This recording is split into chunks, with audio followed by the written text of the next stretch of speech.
Queridos, 5 acontecimentos históricos e transhistóricos é o que está aqui em Apocalipse capítulo 19 e capítulo 20. Conforme orei, nós estamos tentando decifrar na escatologia o que é literal, o que é alegórico, o que é real, o que é simbólico. Muitos até desistem no 3º, 4º, 5º capítulo para o 6º, já param ali a leitura por conta desta dificuldade. Então é uma briga de foice num quarto escuro, entender o Apocalipse. Eu até comentei com um colega essa semana, eu falei, para a gente ter toda a revelação da escatologia, a gente tem que morrer, ir para a glória, e enxergar deste ponto de vista glorioso a terra e perceber e captar todos os sinais de João, o apóstolo, também conhecido como vidente. E a gente pode até, de forma descontraída, desconfiar que parece que o chá que o apóstolo João tomou era forte. Porque capítulo 19 e 20, ele ouve e ele vê por 6 vezes as coisas.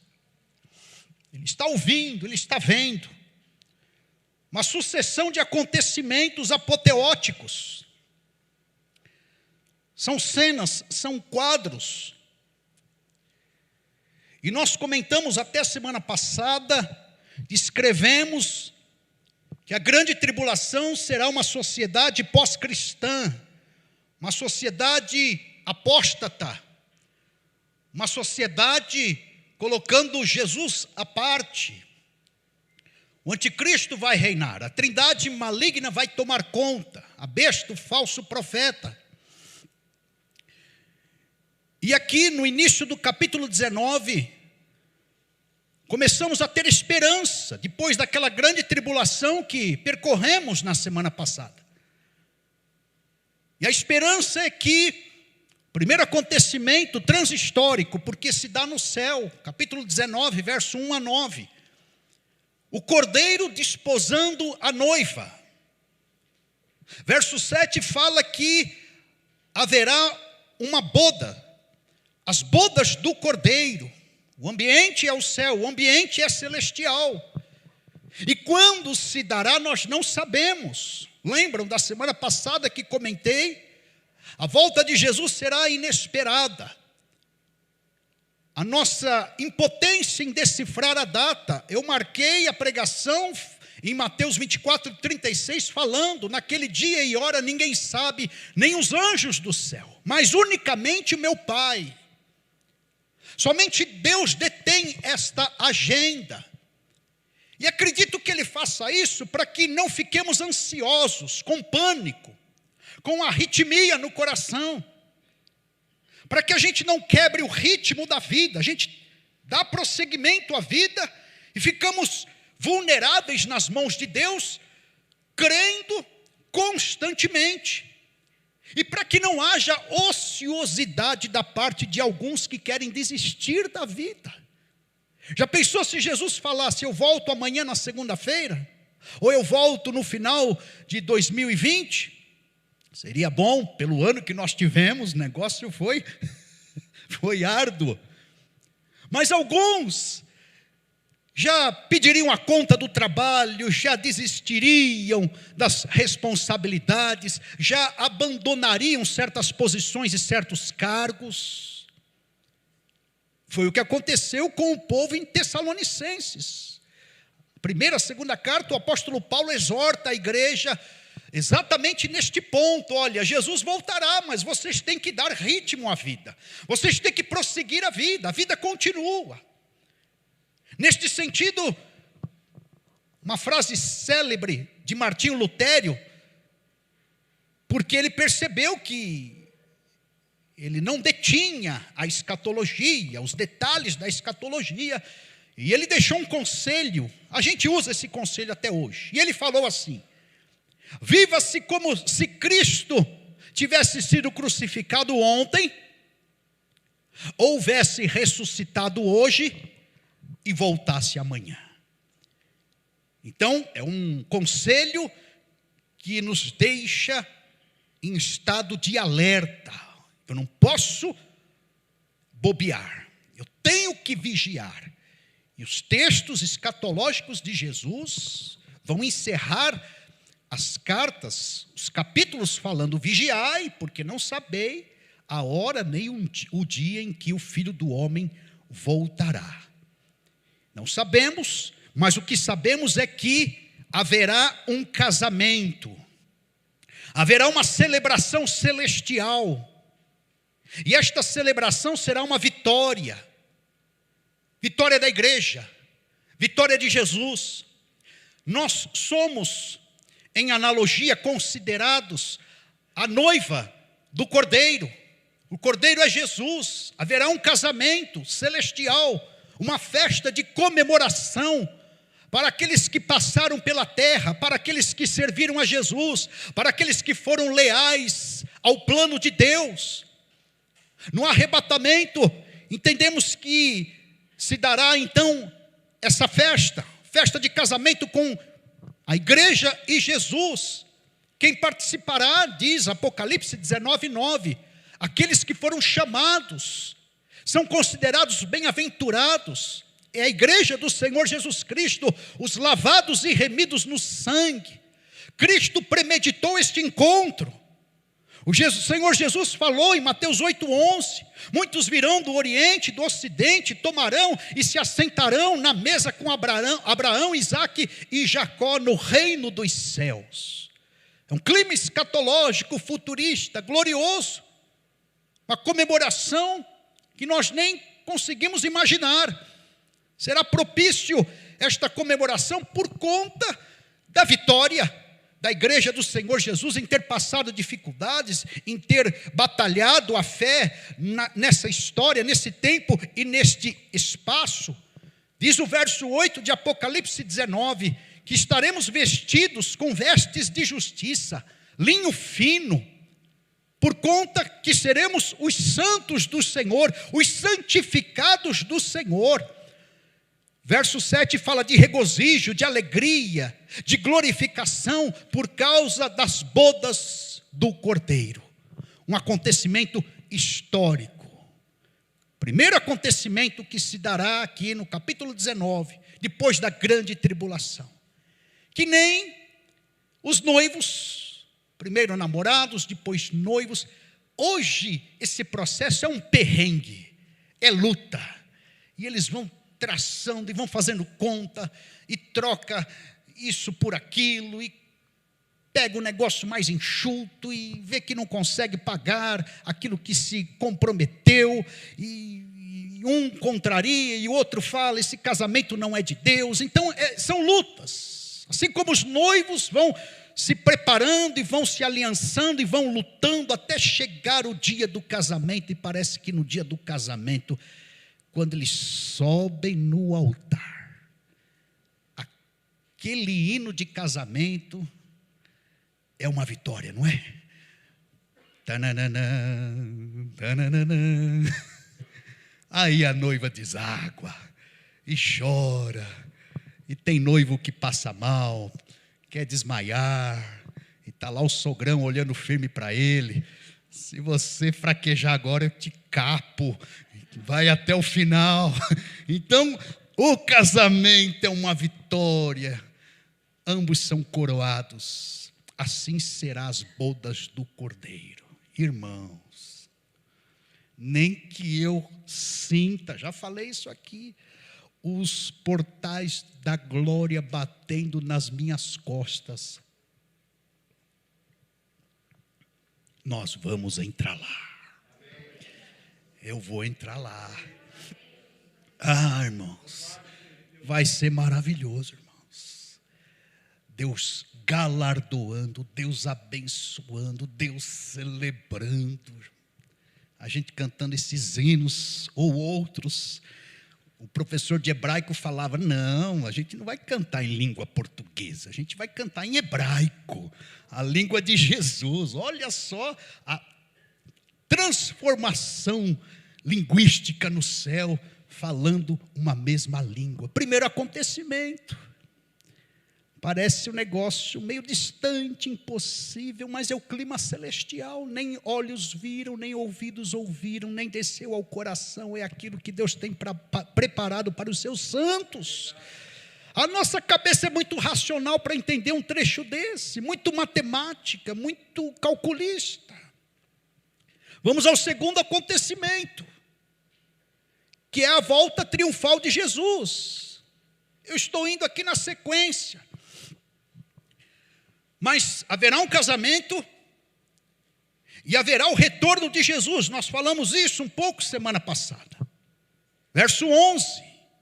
João vendo o céu aberto e eis um cavalo branco. O que estava sentado, montado nele, chamava-se Fiel e Verdadeiro, e julga e peleja com justiça. Agora é Jesus, a aparição do noivo. Diz Marcos capítulo 13, verso 24 a 26. Depois da grande tribulação, o sol se escurecerá, a lua não dará sua claridade, as estrelas cairão do firmamento, os poderes do céu serão abalados. Então verão o Filho do Homem vir nas nuvens com poder e grande glória. O céu se abrirá, queridos. Jesus virá para uma última batalha. Depois da grande tribulação, a trindade maligna estará regendo o mundo.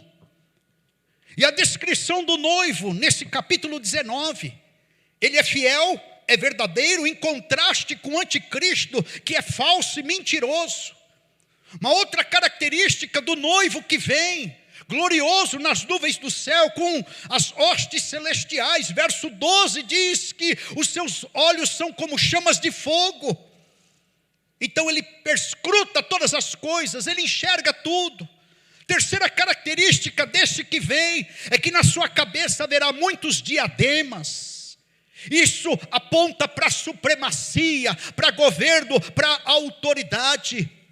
E o noivo diz aqui o verso 13, uma quarta característica, ele está vestido com um manto salpicado de sangue, e o nome pelo qual se chama é Verbo de Deus. Jesus de Nazaré, ele é a própria ação de Deus. O verbo de Deus é a ação de Deus, é o dinamismo de Deus, é a natureza de Deus, é a expressão de Deus, é como Deus se manifesta. Então é assim que Deus se manifesta, mostrando a cara de Jesus para as pessoas aqui na terra. Ele vem vestido de linho fino, branco e puro. Isto aponta para a sua perfeição e para a sua santidade. Em sexto lugar, verso 15, fala que ele mesmo virá pessoalmente e ele vai vingar os inimigos do povo de Deus. Pessoalmente pisará o lagar do vinho, do furor da ira do Deus Todo-Poderoso. Aqui Jesus vem para vingar. Ele vem para mostrar a face dele de guerreiro, de governante. Ele vem trombando demônios, trombando governos, trombando opositores. Em sétimo lugar, ele vem cheio de poder, porque ele vem como Rei dos Reis e Senhor dos Senhores. A propósito, na volta de Jesus, e ele vem para falar: olha, até aqui Satanás governou, a trindade maligna governou, a carne governou, mas doravante, na sucessão de governos, eu é que governarei, eu é que dominarei todos os reinos do mundo.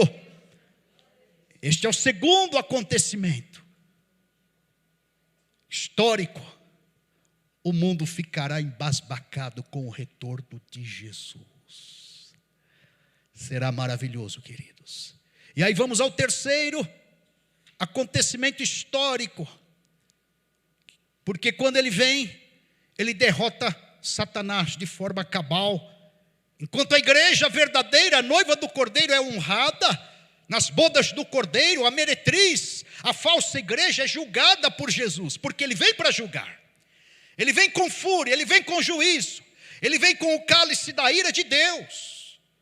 Enquanto as vestes da noiva são linho fino, puro e resplandecente, a meretriz, Babilônia, o sistema maligno, os efeitos e fenômenos religiosos, patrocinados pela besta, o falso profeta e Satanás, que é a meretriz, então são vestes manchadas de prostituição e violência, e serão julgadas por Jesus de Nazaré. Jesus vem com esta missão, Jesus vem para implantar o seu reino, é missão escatológica. Paulo falou aos Tessalonicenses, capítulo 2, verso 8, que ele virá e matará com o sopro da sua boca e destruirá pela manifestação da sua vinda o iníquo, o inimigo. E ele estará julgando as nações também, não somente a trindade maligna, mas as nações. Verso 19 do capítulo 19, diz aqui que ele estará prendendo, será a batalha do Armagedon. E eu vi a besta, os reis da terra com seus exércitos, congregados para pelejarem contra aquele que estava montado no cavalo e contra os seus exércitos. Então o Apocalipse fala de 10 reinos, fala de 7 reis, são potências dos finais dos tempos, que provavelmente estarão cercando Jerusalém. Haverá uma animosidade muito grande contra a igreja do Senhor Jesus e contra os judeus. Mas no verso 21, todos foram mortos com a espada que saía da boca daquele que estava sentado no cavalo, e todas as aves se fartaram das suas carnes. Satanás estará confinado à derrota eterna. E a derrota destes reis, destes reinos, será humilhante. Porque no mundo antigo, queridos, era inadmissível morrer sem serem sepultados. E aqui, Jesus está com a espada que sai da sua boca, a saber, a sua palavra, derrotando os inimigos de Israel, os inimigos da igreja. E não dará tempo deles serem sepultados. Diz o texto, conforme li, as aves do céu se fartaram das suas carnes. Consequências dramáticas para os opositores de Deus. As sentenças, queridos, quais serão? Em primeiro lugar, a inauguração do lago de fogo, que não é um inferno. O lago de fogo será inaugurado, verso 20. E serão lançados ali a besta, aprisionada, diz aqui o texto, o falso profeta também, eles que seduziam as nações e marcavam as pessoas com a marca da besta, tornando-as adoradores. Então eles foram lançados vivos no lago de fogo. Temos que entender aqui, queridos, que na dimensão eterna ninguém morre. Haverá uma consciência constante pelos séculos dos séculos. Porém, a fase de arrependimento, de constrangimento, de mudança, de metanoia, só se dá nos dias de hoje. E não obstante a isso, a segunda sentença será para os ímpios. Verso 21, os demais, aqui são pessoas, foram mortos com a espada que saía da sua boca. Potências aniquiladas. Elementos malignos sendo lançados no lago de fogo. E homens e mulheres, apóstatas, inimigos de Deus, mortos e predestinados à ruína eterna. A terceira consequência é o aprisionamento de Satanás. Agora no capítulo 20, diz então o verso 2. Ele segurou o dragão, um anjo desce do céu. Um anjo deu conta de Satanás, queridos. Ele desce do céu, segura o dragão, a antiga serpente, que é o diabo, Satanás, e prende por 1000 anos. A terceira consequência da vitória de Jesus e da derrota dos reinos. Se de um lado, queridos, nós temos o braço do amor de Deus sustentando os santos na glória e aqueles que estarão na terra, do outro lado nós temos o peso da mão do juízo de Deus condenando, sentenciando e lançando para a eternidade causticante, culposa, sem retorno. Este é o terceiro acontecimento. O quarto acontecimento histórico é o reinado de Jesus por 1000 anos.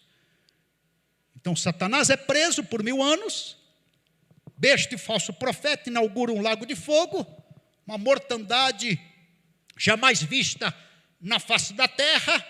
Cristo vem com os seus exércitos e inaugura o milênio. Alguns acham que isto é literal, esse milênio. Outros acham que é alegórico. Mas a maioria acha que é literal. De fato, Cristo reinará. Reinará na terra. Será uma espécie de laboratório de glória na terra. Será um tempo em que não haverá a opressão maligna, porque os demônios e Satanás estarão presos, condenados. É um clima de justiça plena, um ambiente de muita humanidade. O amor de Deus estará sendo ventilado com muita facilidade. É uma sociedade, Jesus vai implantar no milênio uma sociedade do seu governo. Romanos capítulo 8, o apóstolo Paulo fala que a terra geme na expectativa da manifestação dos filhos de Deus. No milênio, os filhos de Deus estarão se manifestando, por certo com o corpo glorioso, ressurreto, glorificado. E fazendo contraste com a grande tribulação. Se na grande tribulação o clima era pós-cristão, de apostasia, aqui no milênio é reinado de Jesus. É total controle do Senhor Jesus Cristo. O governo será cristocêntrico. Milênio, queridos, fala de um reinado com Cristo. Nós reinaremos com Ele. Diz o verso 4: vi tronos, e assentaram-se sobre eles, e foi-lhes dado o poder de julgar, e vi as almas daqueles que foram degolados pelo testemunho de Jesus e pela palavra de Deus, e que não adoraram a besta. Então mártires, ele está vendo mártires, nem a sua imagem, e não receberam sinal em suas testas, nem em suas mãos, e viveram, olha só, e reinaram com Cristo durante 1000 anos. Glória a Deus. Irmão, se hoje a gente não consegue nem administrar a nossa casa direito, no milênio nós seremos potencializados para governar com Jesus, para administrar com Jesus. Reinaremos com o Senhor Jesus. Apocalipse 6:10 fala isto. Povos, tribos, línguas e nações. Deus fez reinos e sacerdotes, e eles reinarão sobre a terra 1000 anos. Consequência maravilhosa daqueles que permanecem firmes com o Senhor Jesus Cristo. Aqui diz em Apocalipse 20, verso 6, que estes são bem-aventurados, porque fazem parte da primeira ressurreição. Lembram? Tessalonicenses capítulo 4, falando que nós seremos arrebatados, é a primeira ressurreição. Estes da primeira ressurreição reinarão com ele 1000 anos. Verso 6 ratifica isso. Então, milênio, queridos, não haverá opressão. O profeta Isaías declarou, capítulo 11, verso 9, não haverá mal, não haverá dano, por conta do santo nome do Senhor.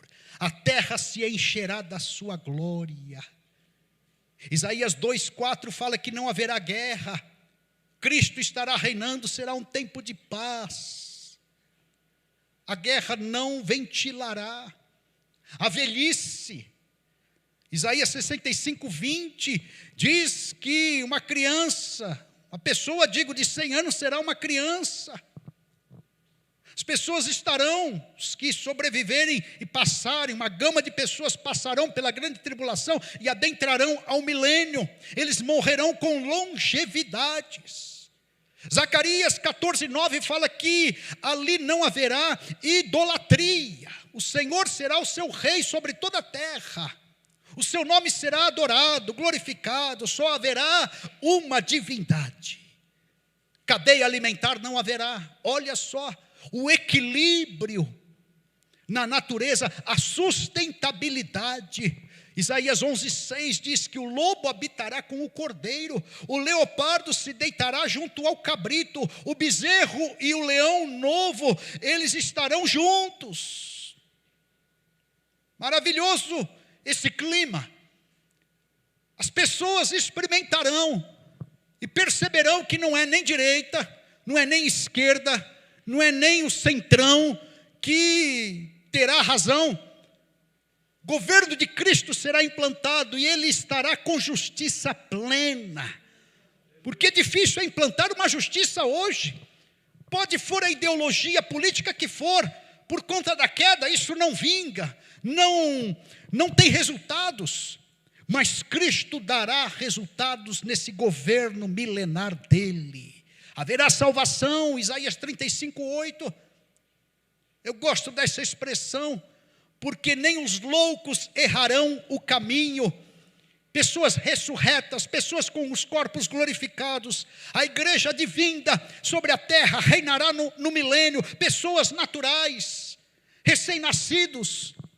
Haverão espécies de pessoas aqui quando Cristo reinar durante 1000 anos. Este é o quarto evento na história. E o quinto evento é no final do milênio. Diz Apocalipse capítulo 20, verso 7. E acabando-se os 1000 anos, Satanás será solto da sua prisão. Ele foi preso por um anjo. E Deus está permitindo que ele seja solto. E ele enganará as nações que estão sobre os 4 cantos da terra. Gog e Magog. A raiz destas palavras é terra, montanha. Cujo número, digo, é como a areia do mar para as ajuntar em batalha. E subiram sobre a largura da terra, verso 9, e cercaram o arraial dos santos, a cidade santa, amada. E de Deus desceu fogo do céu e os devorou. Então temos que observar aqui 2 movimentos. O primeiro é que o inimigo será solto no final do milênio. E no final do milênio, pasmem os irmãos, mesmo depois de tantas revelações, mesmo depois de tantas expressões, de tanto tempo, de tantos sinais, mesmo depois do governo de Jesus durante 1000 anos, nações deixarão de seguir a Jesus.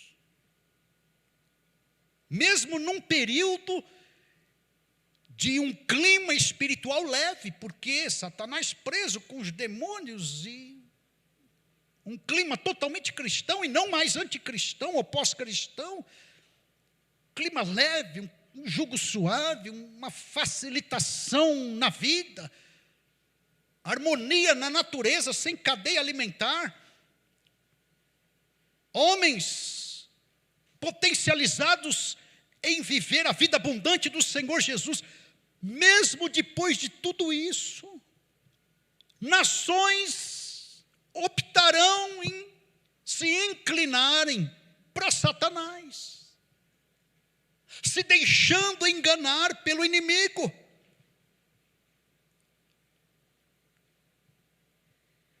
Por isso que, tanto na volta de Jesus, na batalha do Armagedon, quanto nesta batalha aqui, depois de 1000 anos, de Gog e Magog, não há mais misericórdia da parte de Deus. Porque Deus estendeu a graça, a misericórdia, o perdão, Ele deu todas as chances para a terra, para o homem.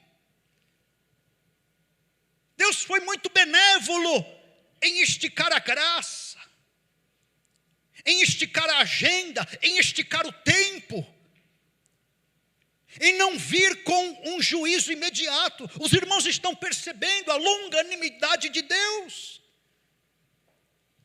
Por isso, em contrapartida, a radicalidade de Jesus quando vem em Armagedon e com a espada da sua boca ele liquida todos os seus inimigos.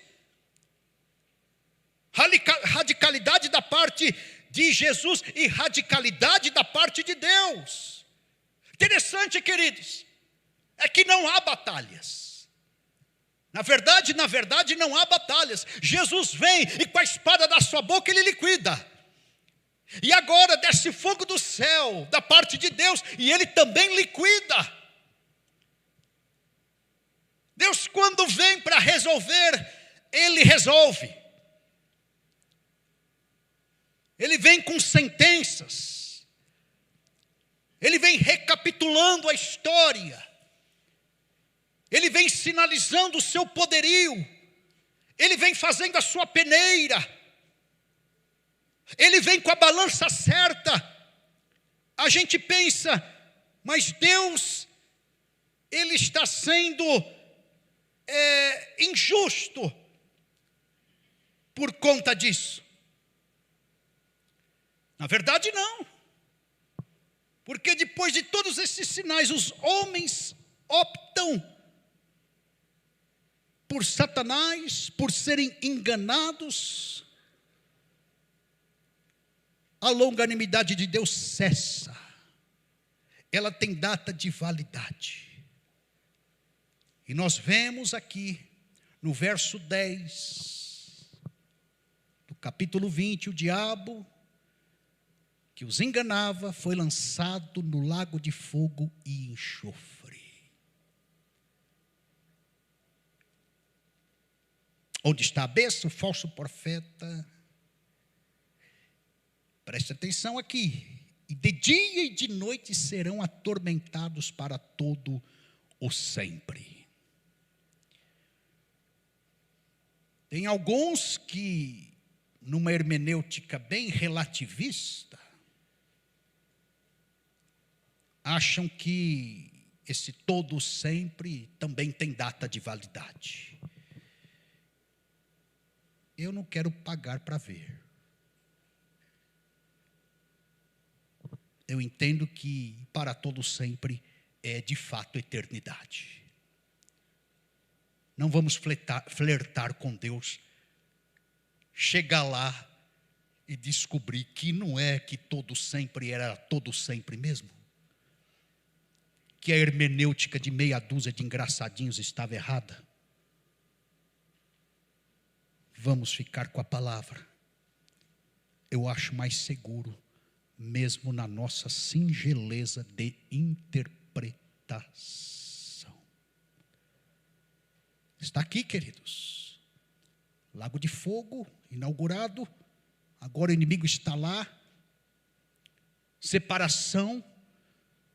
Na verdade, o quinto acontecimento virá agora, que é o juízo final. Mas percebam a queda constante do inimigo. Do céu ele caiu para a terra, da terra para a prisão e para o abismo, preso 1000 anos, e do abismo para o lago de fogo.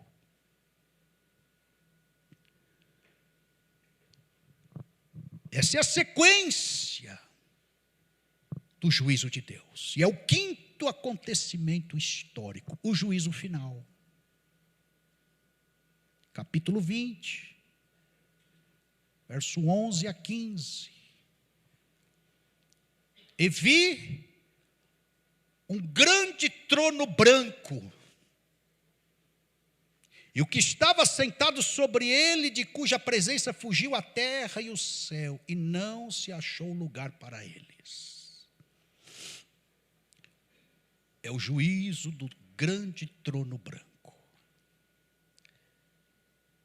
O Deus do universo. Alguns falam em multiverso. É a hipótese de universos possíveis. Ele criou a terra, nesta imensidão toda. Você já fez aquele exercício de fechar os olhos e começar a contemplar o universo? Aquela ilustração de você sair da terra, aquela curiosidade de dar uma voltinha no universo, você já brincou com isso? E ver que não há fim. Esse Deus que criou tudo isso, o nosso Deus, que criou a nossa galáxia, as várias galáxias, dizem que há mais de 200 bilhões, e nós estamos em uma delas, a Via Láctea. A nossa galáxia, Via Láctea, com mais de 100 bilhões de estrelas. Os planetas giram em torno do Sol. Nós somos o terceiro planeta dessa grandeza. Na Terra, no nosso solo, há mais de 3 bilhões de espécies. Estão acabando, mas em tese há. A nossa é classificada como Homo sapiens. Existem mais de 8 bilhões de seres humanos na face da Terra. Não sei se chegou a 9 bilhões de pessoas. Com a pandemia, acho que deve ter dado uma quedinha. Esse Deus, Ele te vê.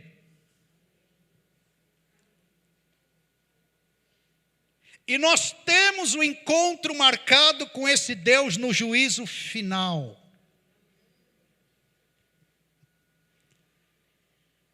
Falo com temor no coração. Esse sorriso é de nervoso. Ninguém escapará aos olhos de Deus. Todos nós seremos julgados. Eu vi um grande trono branco. Então aqueles que rejeitaram ao Senhor Jesus como advogado, como expiador, como salvador na face da terra, terão que comparecer diante do grande trono branco, provando a face de Jesus agora como juiz. Ninguém escapará.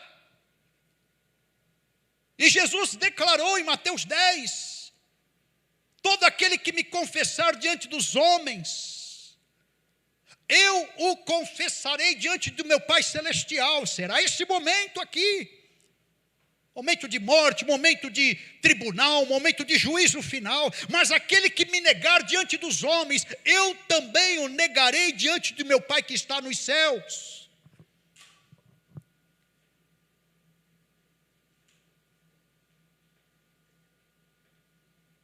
Deus te vê, Deus me vê, Deus nos enxerga. Verso 12 fala que os mortos, grandes e pequenos, que estavam diante de Deus. E aqui se abriu os livros, e abriu-se outro livro, que é o da vida.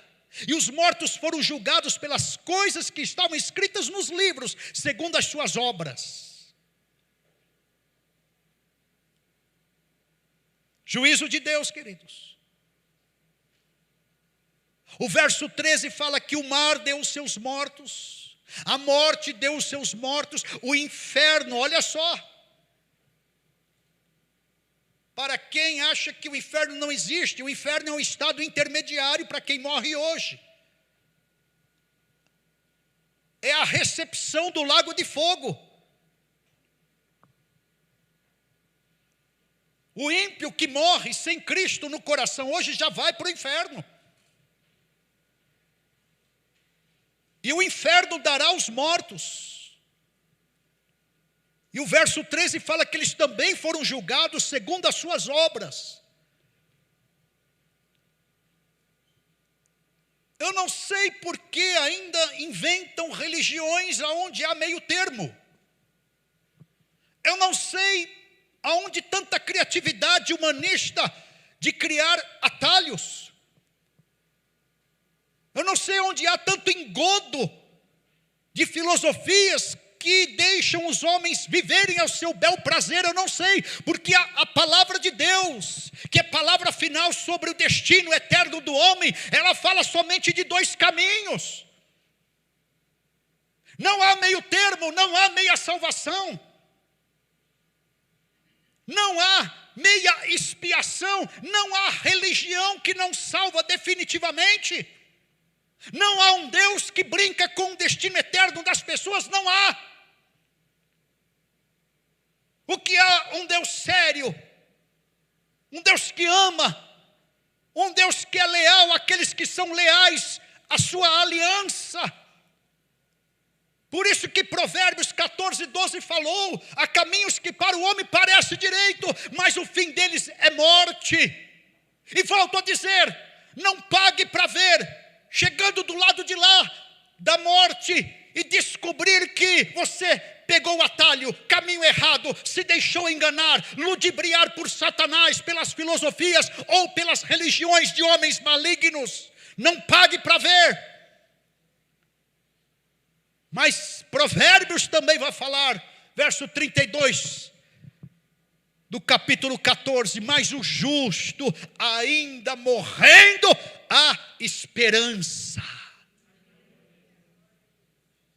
A gente vai caminhando para a morte, agonizando, de repente do ponto de vista humano, com sofrimento agudo, em perdas e humilhações, mas o crente caminha para a morte com esperança. Por isso, atenção, queridos, o calo está apertando hoje do lado de cada glória. Olha para o céu, olha para a glória, olha para a eternidade. Na casa de meu pai há muitas moradas. É o estado eterno a qual nós seremos sugados pelo grande amor do nosso Senhor e Salvador Jesus Cristo. Juízo final, queridos. O quinto acontecimento histórico e transhistórico aqui no capítulo 20. Deus falando: minha é a vingança, eu é que recompensarei, eu julgarei o meu povo, Deus julgará a humanidade, e neste caso Deus é juiz. Desde o Gênesis, queridos, capítulo 18, verso 25, a terra clama por justiça, a terra clama por um juiz honesto, sincero, íntegro, leal. E ali está o texto falando: não faria justiça o juiz de toda a terra, ele fará. O juízo final é Deus fazendo justiça. Deus olhando para a humanidade falando: cadê os reis aqui? Cadê a turma que perseguiu o meu povo? Cadê aqueles que lavraram sentença para perseguir a minha noiva, para perseguir a igreja? Cadê estes homens? Deem agora a eles, eu irei julgá-los. Inferno traz, morte traz, mar, vomite eles agora. Eu julgarei um a um, porque ninguém escapa da minha presença. Deus julgará, meu querido. Paulo falou aos romanos que neste juiz nós podemos confiar. Nele pertence a vingança, ele recompensará. Tessalonicenses, Timóteo, 2 Timóteo 4:1. Ele julgará vivos e mortos na sua vinda e no seu reino. Queridos, justos que morreram também ressuscitarão, diz aqui o verso 12. E os mortos foram julgados pelas coisas que estavam escritas no livro. Ímpios serão julgados. Mar, morte e inferno darão. Mas diz o verso 14, que a morte e o inferno serão lançados no lago de fogo.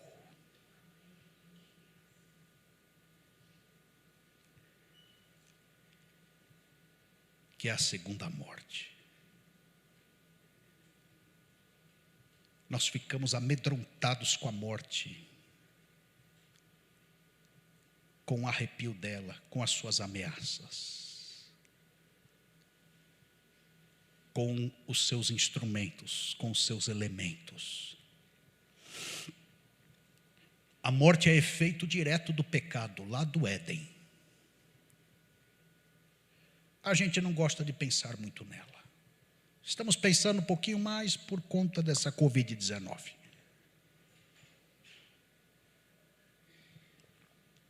Mas nesta hora, conforme em Coríntios 15, aonde está, ó morte, a tua vitória? Aonde está, ó morte, a tua alfinetada, o teu aguilhão? Onde está o inferno, a tua vitória? Os irmãos estão percebendo Jesus dando conta de todos os nossos inimigos, ameaçadores, déspotas.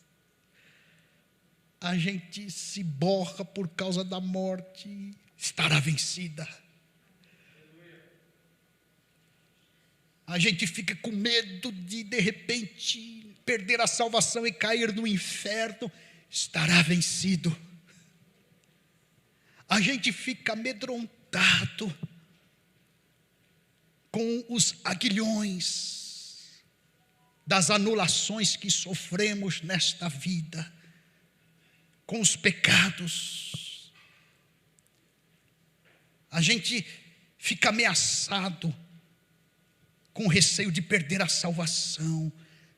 Todos eles estarão vencidos, porque nós estaremos garantidos em salvação eternamente, porque faremos parte daqueles, verso 15, que foram achados com o nome escrito no livro da vida. Não é uma oração ilustrativa, alegórica, quando a gente faz um apelo e fala: Senhor, escreva o nome dele no livro da vida. Escreva o nome dela no livro da vida. Não é um evangeliquez. Não é um chavão de crente pentecostal evangélico. Não, isso é uma realidade espiritual. E aquele que não foi achado com o nome escrito no livro da vida foi lançado no lago de fogo. Mas nós estamos com o nosso nome no rol celestial. Está lá. E ao soar a última trombeta, disse o apóstolo Paulo, seremos arrebatados. Tem até um hino da harpa que fala que ouviremos o Senhor chamar o nosso nome na glória. Será glorioso, queridos. No rol celestial, é aí que temos que ter o nosso nome escrito.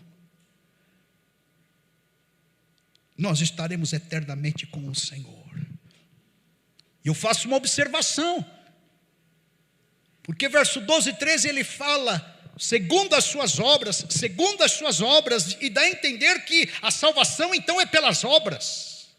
Não, nós não estamos autorizados a pregar época da graça, a salvação pelas obras, a salvação é pela fé. A salvação é pela fé. Os méritos estão em Jesus, no Calvário. É para lá que nós temos que crer, observar, focar a nossa vida e devotar a nossa fé. Mas nós seremos julgados pelas obras. Mateus 16, 27 corrobora com isso, porque o Filho do Homem virá na sua glória, na glória de seu Pai com os seus anjos, então dará a cada um segundo as suas obras. Aleluia. Seremos também julgados por obras. Quando nós abrimos as cartas do Apocalipse, nós vemos ali ações, nós vemos prestígios, nós vemos reconhecimentos, nós vemos galardões. Deus estará nos galardoando por conta daquilo que nós fizemos aqui na terra, por conta do nosso testemunho. Mas mais que obras, é a salvação em si e o nome escrito no livro da vida. Verso 14, então, a morte e o inferno foram lançados no lago de fogo. Esta é a segunda morte. E aqueles que não tiveram o nome escrito no livro da vida, verso 15, também serão lançados no lago de fogo. Queridos, a Bíblia fala de penalidades eternas, sofrimento do ímpio, indescritível aqui. A gente não tem noção do que é isso. Mas sabemos que esse juízo final, conforme falou Jesus em João 5,29, uns ressuscitarão para a vida e outros para a condenação eterna. Minha pergunta é: você está preparado para este dia? De que lado você está? Será um dia tremendo para uns, mas terrível para outros. Aonde está a tua segurança eterna? Quero dizer que a eternidade está em jogo. E será algo definitivo, irreversível, constante, perpétuo e eterno. Você sabe o que é a eternidade? Você tem noção da eternidade? Qual é a sua idade?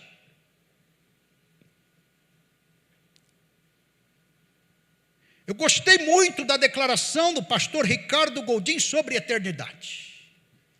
Ele fez uma ilustração para abrir nossa mente. Ele falou: eternidade é você pegar um passarinho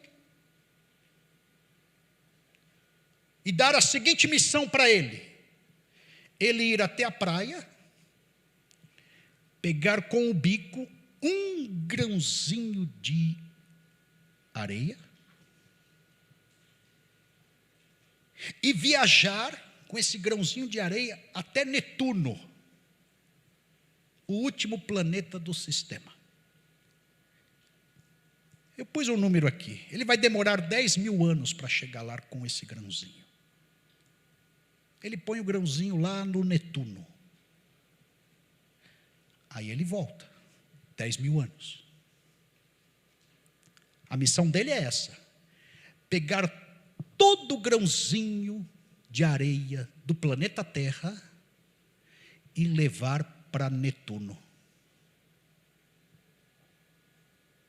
Só lembrando os irmãos, 10 mil anos para ir, 10 mil anos para voltar. Pega o terceiro grãozinho, 10 mil anos para ir, 10 mil anos para voltar.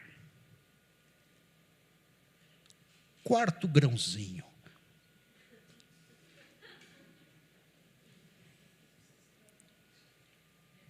Quando ele levar todos os grãos da praia do nosso planeta para Netuno, ele repete a ação.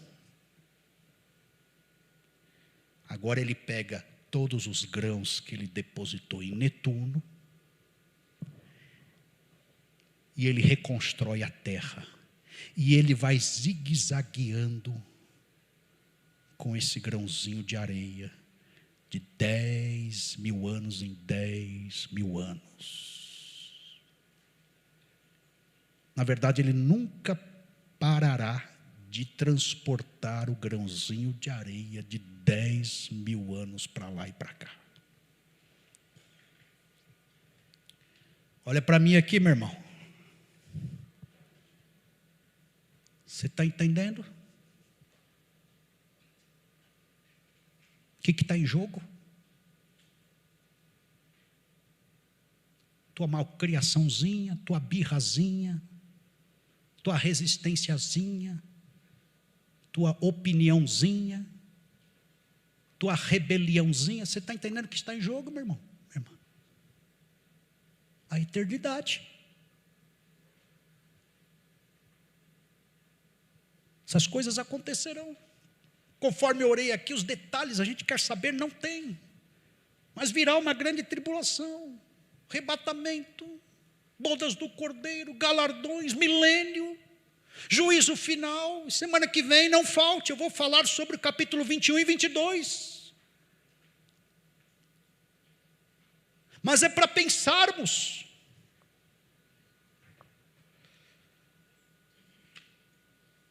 Que diferença faz daqui 100 anos?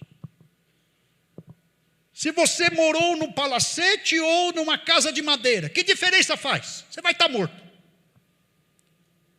Que diferença faz daqui 100 anos? Se você usou roupa de marca, de grife ou de baseada, que diferença faz? Male, a gente vai estar na árvore genealógica da família de algum sistemático. Olha, o teu bisavô era um baixinho, chamava Sérgio Mascarenhas. Olha, ele está aqui na árvore genealógica. Lembraram de mim. Que diferença faz se as férias daqui 100 anos foram na Europa ou foram aqui em Long Beach? Se você dormiu num colchão ortopédico que faz massagem, ou se você dormiu num colchão de espuma, sentindo o estrado nas tuas costas, que diferença faz daqui 100 anos?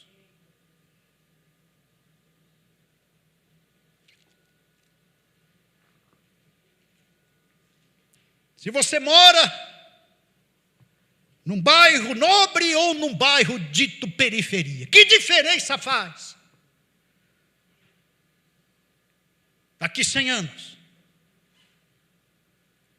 Mas daqui 100 anos vai fazer muita diferença. Se você foi fiel hoje a Jesus, se você entregou a tua vida a Jesus hoje, se você é obediente à palavra de Deus, se você é um crente temente a Deus, se você mortifica a carne, se você morde a língua, se você crucifica o velho homem, se você frequenta culto, se você ora, se você pede ajuda, se você clama com a boca no pó, se você confessa pecado, se você se arrepende dos seus pecados, vai fazer muita diferença daqui 100 anos.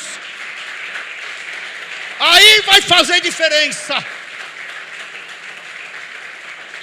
Foque no que é essencial, no que é eixo, no que é importante, porque o resto é resto, as demais coisas serão acrescentadas. A nossa eternidade está em jogo, queridos. Eu quero dizer que o mundo está difícil. As desconstruções, incertezas, pânicos, dúvidas, vírus, temores, arrepios no nosso coração.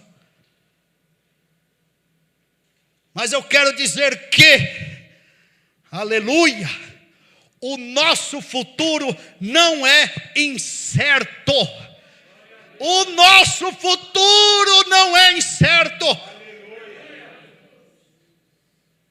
É um futuro seguro, pavimentado, alicerçado na palavra de Deus, na promessa daquele que falou: olha, passa o céu, passa a terra, passa a ideologia, passa o governo, passa o homem, passa o sistema, passa o bairro, passa o carro, passa o salário, passa a casa, mas as minhas palavras não passarão.